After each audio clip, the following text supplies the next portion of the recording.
Boa noite, doutora Andréia, seja bem-vinda. Boa noite, Shaira. Boa noite, telespectadores.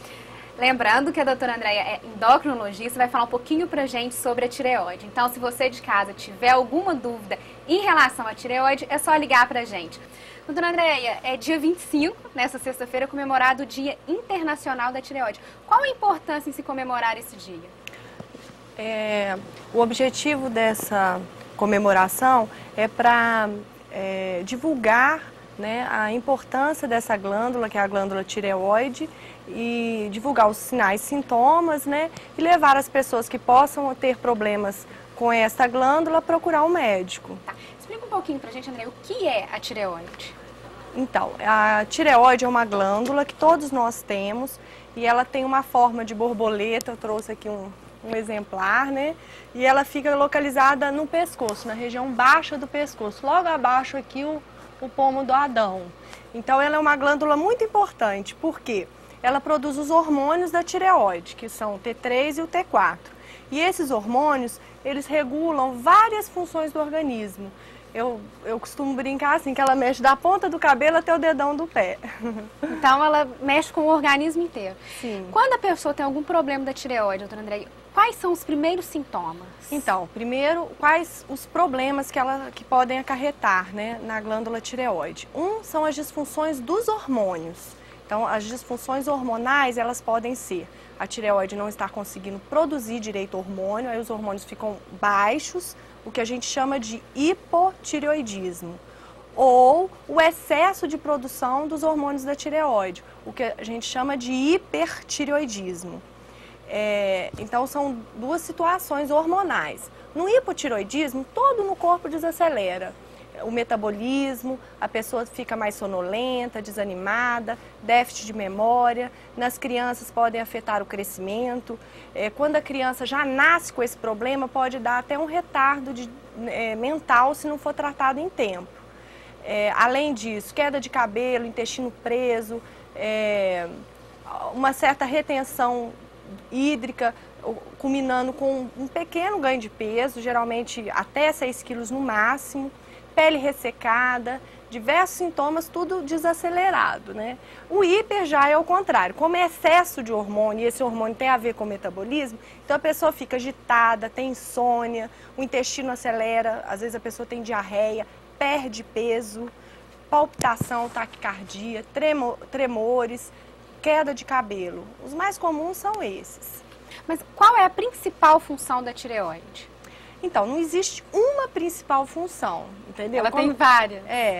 Na realidade, os hormônios, como eu falei, eles mexem em vários sistemas do nosso organismo, né? Então, para cada idade, geralmente um lado fica mais afetado. Por exemplo, na criança, ao nascer, né, eu comentei rapidamente sobre que as crianças podem já nascer com o hipotireoidismo. É tão importante o hipotireoidismo no recém-nascido que é obrigatório no nosso país a fazer o teste do pezinho, né, entre o terceiro e o quinto dia de vida. Porque se constar essa deficiência, tem que ser iniciado o tratamento ainda no primeiro mês de vida. Porque senão a pessoa pode desenvolver um retardo mental porque não tratou na época certa. Agora, na criança já em desenvolvimento, às vezes os sintomas podem ser mais sutis. E geralmente o que mais acomete na criança, né, depois dos 3 anos de idade, geralmente é o crescimento. Às vezes uma certa lentificação na escola, sonolência. Então as pessoas têm que ficar atentas. Tá? Doutora Andréia, quais doenças acometem a tireoide? Então, nós falamos anteriormente o hipotireoidismo, que é a falta dos hormônios. O hipertireoidismo, que é o excesso dos hormônios. As doenças nodulares, que são nódulos ou o crescimento difuso da glândula, que a gente chama de bócio. E, além disso, as tireoidites, que são as inflamações. Acho que, basicamente, é isso. E quais são os tratamentos dessas doenças? Então, cada uma tem um tratamento específico, né? Com relação ao hipotireoidismo, é a reposição do hormônio da tireoide. Então, esse hormônio da tireoide, o nome dele chama levotiroxina. A pessoa tem que tomar esse medicamento para o resto da vida. Geralmente ele é tomado em jejum, meia hora antes do café da manhã, e tem que se respeitar essa rotina. O hipertireoidismo, a gente tem medicamentos que cortam esse excesso de produção, que geralmente é o Tapazol ou Propiltiuracil. E, além disso, quando não é suficiente, a gente encaminha o paciente ou para cirurgia ou para iodo. Existem pessoas mais predispostas a terem hipo ou hipotireoidismo ou qualquer pessoa pode ter? Então, existem as pessoas de maior risco, né? Quais são? Então, as mulheres têm um risco maior do que os homens, principalmente com histórico familiar.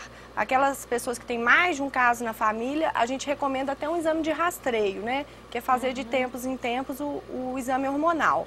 Além disso, a maior causa das disfunções hormonais são doenças autoimunes. A causa, né, das disfunções de hormônios são doenças autoimunes, que o próprio organismo produz anticorpos que vão atacando essa glândula. Então, pessoas que já têm doença autoimune, tipo diabetes, tipo lúpus, algumas artrites, também tem um risco maior. Quem tem histórico na família de doenças autoimunes, quem já tem um bócio, né, visualmente ela tem um risco maior de alterar. E os idosos. A Joana, do bairro Centro, gostaria de saber se quem faz reposição hormonal, se pode alterar a tireoide. Não existe relação. Pode fazer a reposição hormonal certinho. Existe uma dúvida com relação à soja.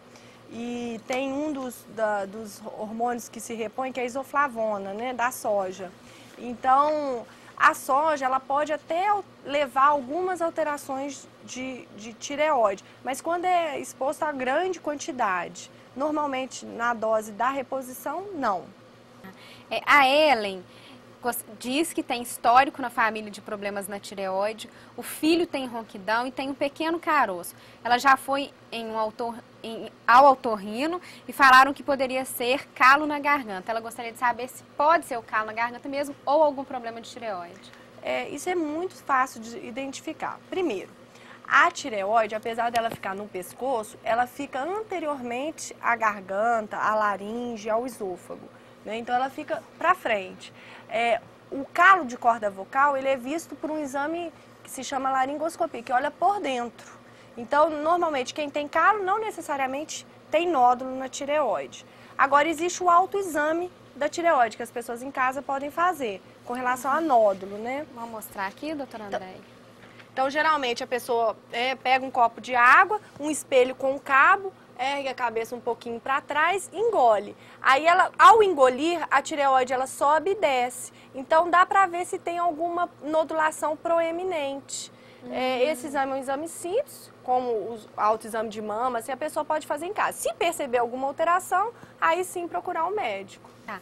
A Cláudia gostaria de saber se só dá para ver os nódulos com ultrassom. Não. Nódulos geralmente acima de 1,5 centímetros, alguns até de 1 centímetro, são palpáveis, né? Existe a prevalência de nódulos na população em torno de 10%.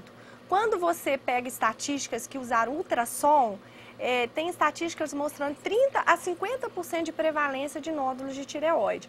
Por quê? Como o ultrassom ele é mais sensível, ele vê nódulos pequenos.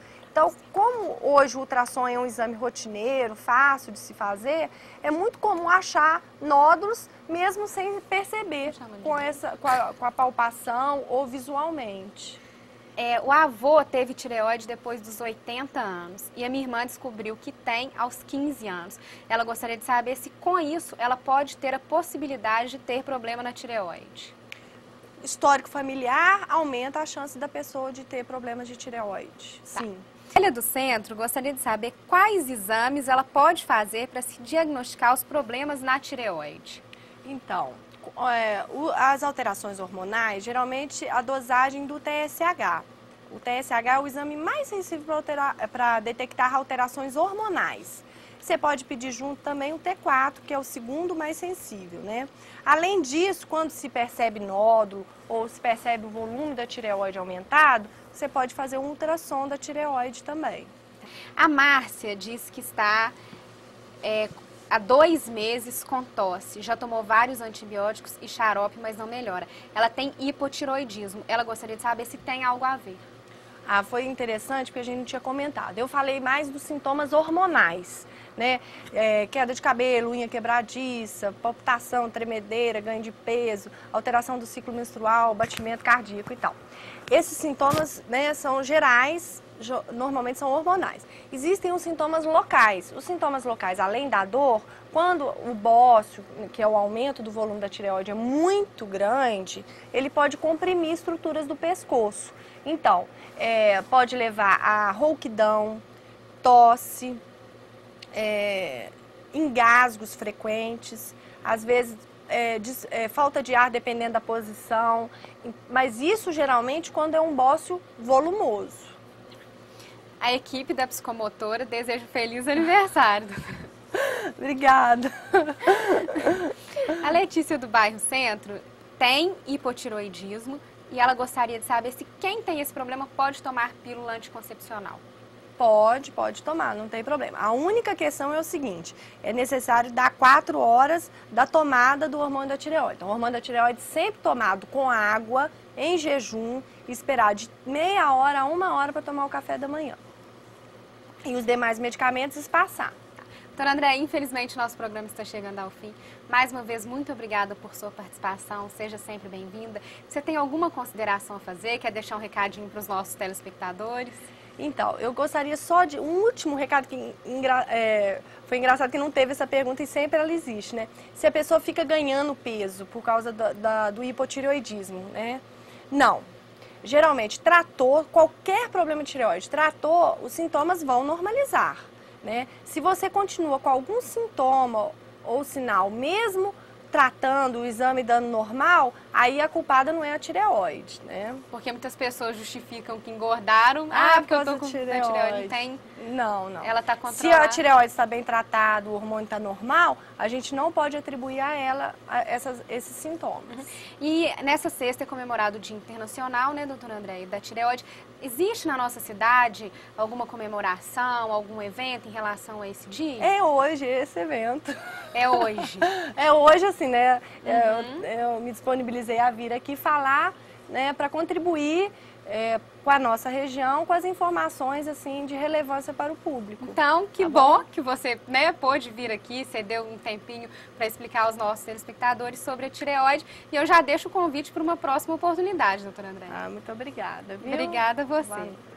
A todos que participaram, muito obrigada. E se você não conseguiu acompanhar o programa, tem a reprise nesta sexta-feira, às 10h10 da manhã. E semana que vem estaremos de volta ao vivo. Então até lá e uma boa noite.